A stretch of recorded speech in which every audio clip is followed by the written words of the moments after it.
diagonal lines. So from a geometrical standpoint, what we tend to observe is perpendicular and diagonal line is what gives off the optical illusion, the three-dimensional optical illusion on a two-dimensional surface.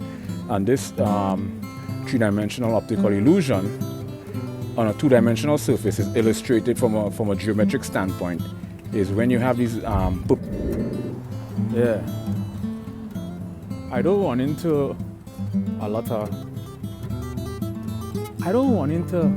conscious people. You know, you have synchronicity and serendipity.